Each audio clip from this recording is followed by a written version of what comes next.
So George Osborne, I'm going to walk with you to your car. So what's that, the 100th one of those who've done this campaign?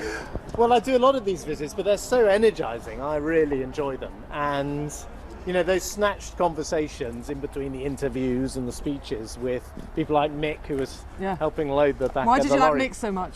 Well, do you know, he represents the working people of this country who work damn hard and put in the hours, and he made the point of saying, you know, he had worked every day of his life and he pays his taxes, and he relies on people like me to make sure those taxes are well spent and the country is run well and the economy's growing. And so, you know, that so is... have you always had a connection with someone like Mick? Would you say you've had that since you entered politics? Well, you know, I am in it for the working people of this country. And, you know, they don't always have pressure groups standing up for them and appearing on Newsnight and the like. But they are the people who actually keep this country moving forward. So, George Osborne, just tell us quickly, where are we going next? We're off to Bury North, the constituency of Bury North, just to the north of Manchester in Lancashire. And we're going to a great steel business, family firm, kind of thing we want to see more of in Britain. OK, see you in a second. We leave this Derbyshire Tory seat for another the party is defending, Lancashire's Bury North.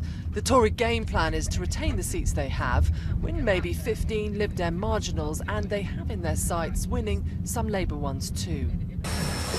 But George Osborne, in 2012 you had a pretty bad budget. Since then you've come up with this idea, the Northern Powerhouse, you've lost loads of weight. This is central to rebuilding you as a person as well, as a politician. I came in as Chancellor with a very, very difficult inheritance. Took a lot of difficult decisions. I think the right decisions, but they weren't necessarily popular. And then by the middle of the Parliament, I'd given up trying to explain to people what I was doing. I said, I've got my plan and I'm going to stick to it. And so you think at that point you just weren't trying to persuade people? Look, I thought, you know, I was sort of hunkered down in the Treasury, and it can happen to politicians. And I said, you know, enough. I've got to get out there and explain to people what I'm doing. I'm doing it for the people here. This was the moment, the Olympics, the booing at the Olympics. Well, that was, you know, part and parcel of realising that we were not getting our message across. But back to the skirmish of this campaign, the SNP's influence. Michael Gove said on Newsnight last week he would vote Labour to keep the SNP out. Would George Osborne? I think people should vote for great Conservative candidates across the country. But that means you'll have loads of SNP MPs. Well, that's up to the people of Scotland. I think we should have some great Scottish Conservative MPs, and then you'd have people who are pro the United Kingdom, pro growing the Scottish economy, able to contribute to a stable and successful United Kingdom. When you came in 2010, you moved aggressively to clamp down on non-dons. You charged them a fee. Now you've let Ed Miliband occupy that territory. How did you let them do that? I'm for credible and serious economic policy that supports businesses like this so they can hire more people. I'm not for populist policies that fall apart on the closest examination.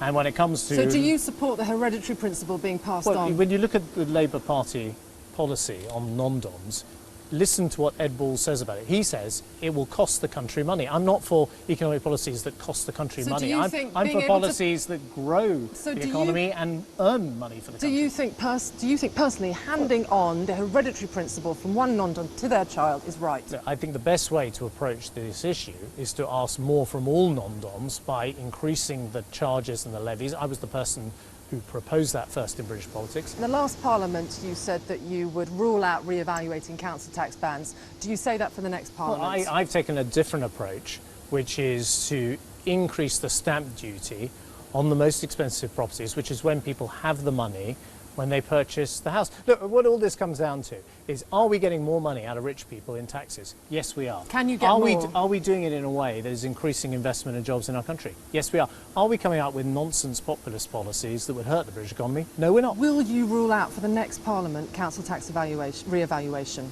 Well, as I said... You did for the last one. Can you rule it out now? There are a huge number of problems with a council tax revaluation, and it doesn't raise the kinds of sums of money that people talk about. You personally rule out adding extra bans? I'm for sensible tax policy. And if you look at my reform of stamp duty, which is only a few months old, that is raising money from the most expensive properties. It helps people buying average priced homes a tax cut. That is the sort of sensible approach we want to see more of in this country, not less of. So you do rule it out?